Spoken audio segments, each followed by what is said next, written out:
A long time ago, there was a boy called Jack, and he lived with his widowed mother. Jack's father had passed away, so there were just the two of them, so times were tough. Without a father to work the land, there wasn't very much money coming in. Jack was hungry and asked his mother for some food, and she said, "Jack, I'm so sorry.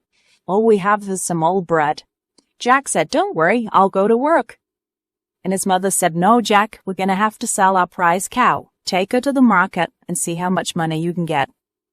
Jack loved that cow and he didn't want to do that, but he knew there was no alternative. So off the road he headed, leading the prize cow down the road, and as he did so, he came across a man. This man greeted them in the road and asked, "Young man, where are you off to, my boy?" And Jack told him, he said, "I have to come and sell our prize cow. We need some money." And the old man said, "Well, she certainly is a prize cow. She's a fine cow, for sure." He said, "I'll buy her." And Jack says, "Well, how much are you going to pay me for?" And the old man showed some beans. And Jack looked at them and said, "What? Just some beans? I need money. These are just old beans. They're no good to anybody." And the old man said, "No, these are prize magic beans, and they're going to lead you to some riches." Jack looked at them, and he said, "How do I know that they're magic?" And the old man said, "I'll tell you what, go home and plant the beans. And if you don't feel that anything magic has happened with them, I'll meet you here tomorrow at the same time. I'll be here with your cow, and I'll give you a cow back. I'll be here, but you won't be. You wait and see. So you head on off home, and you plant those beans, and you'll find magic. And go where the beans lead you. Follow the beans." When he got home, he showed his mother the beans. First of all, she thought they were coins and she was all happy, and then she realized they were just beans. "You fool," she said. "You sold our prize cow just for some foolish beans, worthless beans." Jack went outside. He was really upset that his mother was angry at him, but she knew she was right. Instead of throwing them away, he planted all the beans around the house. The next morning, he got up and went outside. No wonder he heard some creaking. There's a giant beanstalk growing over the house. He looked up high in the sky, and he remembered what the old man had said. "Follow where the beans lead you." What on earth did that mean? Follow where the beans lead you. So he started climbing up the beanstalk. Up and up. It was pretty easy. There was always something to hold on to, and he was pretty light and agile. So up the beanstalk he was climbing. He loved climbing anyway, but boy, he was really whizzing away. When he got to the top, he discovered a castle in the distance, right above the clouds. Wow, he was really hungry. He was hungry before he started, but now he's really hungry. So he took the path. He found a path towards it, ventured off in the hopes that somebody would be able to give him something to eat.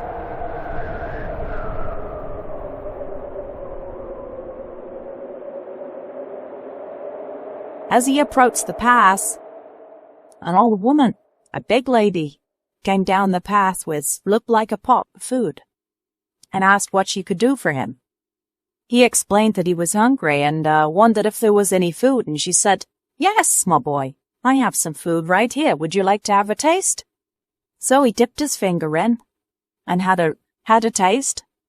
She took him into the kitchen, gave him some bread. And then she said, "I've got a steaming pie. Would you like that?" So Jack took a piece. That was so good. She looked so happy to see him happy and eating. The next, an ogre arrived. This was her husband, and he threw down a dead pig and a dead sheep and said, "Woman, cook these for me. I'm going to sleep. Cook my breakfast." Jack was hiding in the curtain, and he heard the ogre come back to the table. He was terrified. The ogre sat down at his table full of gold coins and started to go to sleep. He heard him tell somebody to play night music so he could sleep. The ogre was sleeping and he did hear beautiful music. It's absolutely beautiful harp music. The ogre was snoring and the woman was cooking the pig. She'd already cooked the sheep. She was cooking the pig on the spit. The ogre was still snoring away at his desk. Jack decided he better creep out and get away from there. When the ogre woke up, he had a ravenous appetite and he started to dip in, and he was tearing the sheep apart and eating it very quickly. I can smell that. Then he saw him eating a few rounds of pancakes and all kinds of food loaded up on the table. He was terrified. He was hiding behind the curtain. Once the ogre had finished that, he picked up the cooked pig and started ravenously eating the pig. Oh, the smell of it was wonderful, though. The next thing, he saw a golden hen, and the golden hen laid a golden egg. There was a golden harp, and he realized that the golden harp was the beautiful music that he'd heard, and every time the golden harp played, if the hen was around, it would lay golden eggs. The boy ran out. He picked up a bag of gold and ran. Gold coins were spilling from it, but he was running across mountains of gold. He ran across the clouds to get back to the beanstalk as fast as he could. The ogre was close by, but not close enough. And Jack started climbing quickly down the beanstalk. On its back, he had a bag of golden coins. He was not going to go there again. He was terrified as he got down to the bottom of the beanstalk.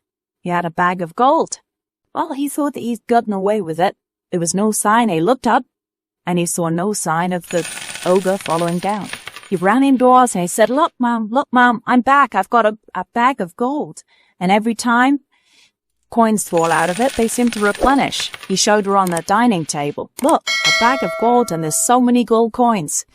He spent a lot of time telling her all about his adventures, what he'd found with a giant ogre. She cooked him a fine dinner and continued to tell his mother about the wonderful adventure that he'd had, but how dangerous it was, with a magic harp and with a magic hen that lays golden eggs. Wow. The next day, he decided he's going to climb up there again. This time he wanted to grab some more gold. If he could, he'd like to grab that golden hen. A hen lays golden eggs. What a wonderful surprise that would be for his mother. Anyway, so he proceeded up the beanstalk.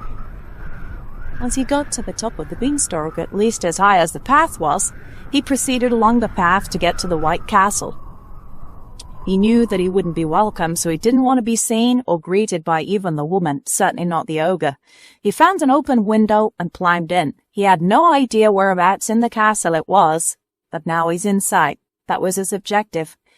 He hid in various places within the castle. He didn't know where he was going, but he knew what he wanted. If he could, he wanted that hen. He hid under a table. There was no sign of anybody around, but fireplaces were lit, so he knew that the ogre and his wife, or possibly any servants or anybody else, was around. He found his way into a bedroom, and lo and behold, what did he find? First of all, he was waiting around, and then he discovered the golden harp, and the golden harp told him how cruel the ogre treats her. He makes her sing and play beautiful music all the time. You know, she likes singing and playing beautiful music, but only when it suits her. It plays until her strings hurt and her throat hurts. He promised her. Jack promised that he would try and take her away, and she was very grateful. They smiled at each other. He said, I'll come back for you. The next thing, he saw the golden hen laying a golden egg. The ogre was really happy and threw the hen onto the floor.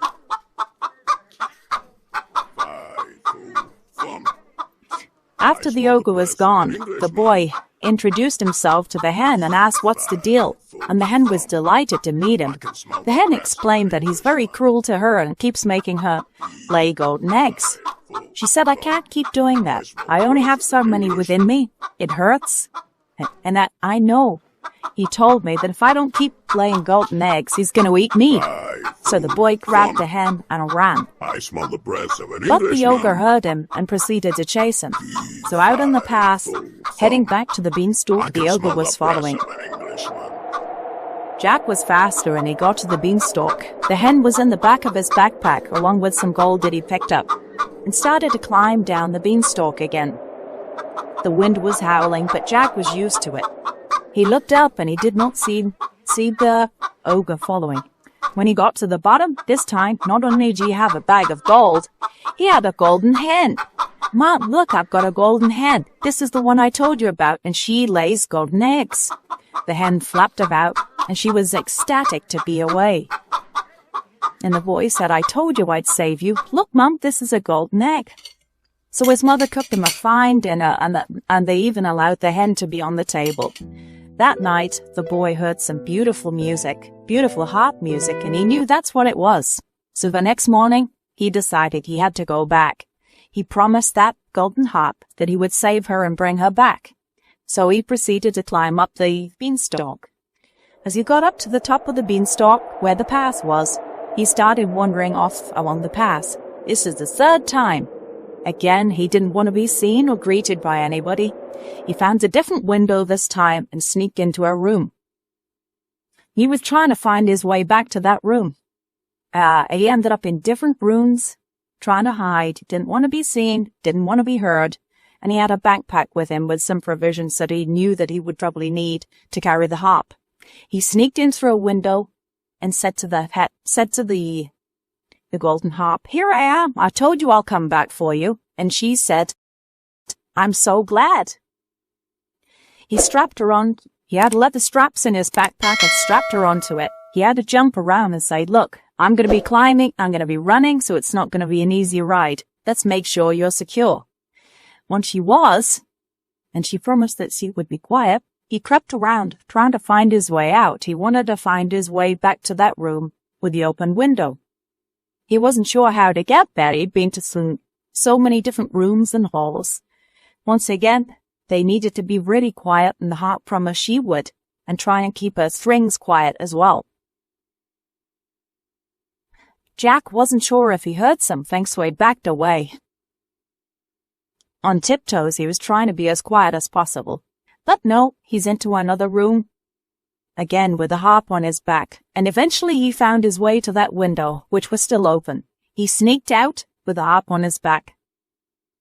Just at that time, the ogre was on his way back to the main entrance of the castle, and again he had another poor dead pig and a poor dead sheep.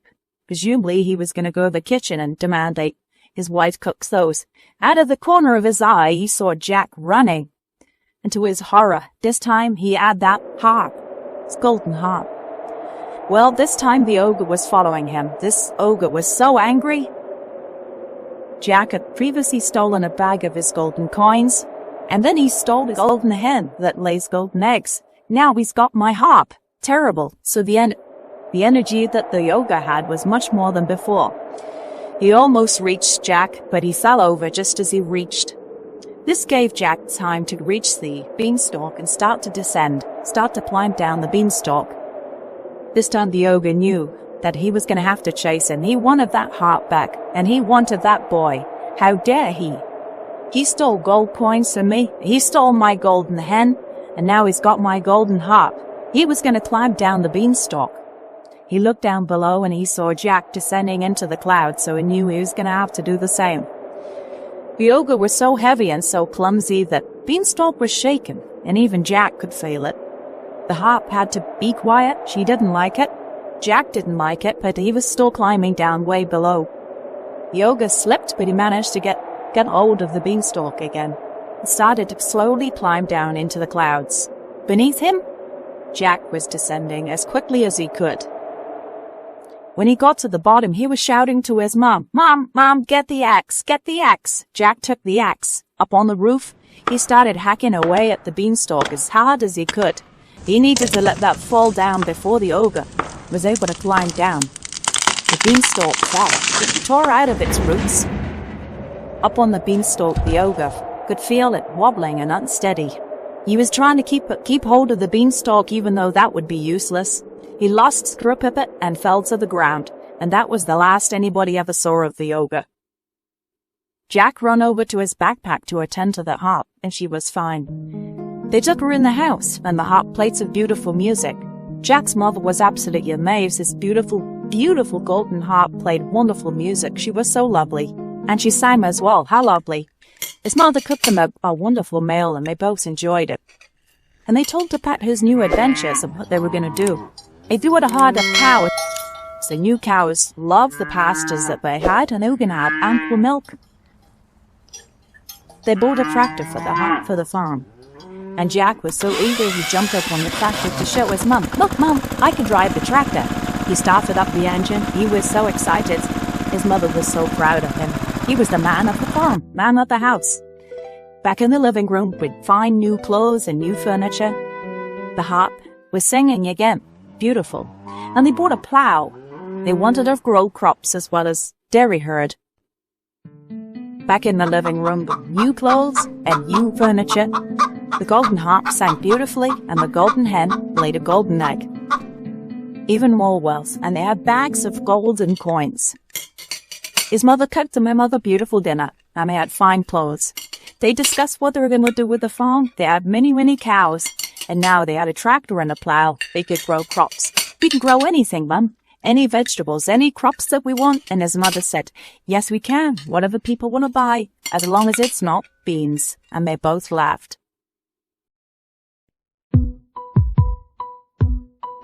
Jack sold his cow for magic seeds. His silly trade his mother pleads. He threw them out before the night. A giant stalk grew green and bright. Up, up, up the beanstalk high. He touched the clouds right in the sky. A leafy ladder to the sun had just begun. He climbed up past the misty grade, far from the giant's castle right. Away walked Wandle, Noah's gnome. The giant said, "Now Jack must hide. Beneath the bed your quartz caught well. An iron sprayed your hassle flail."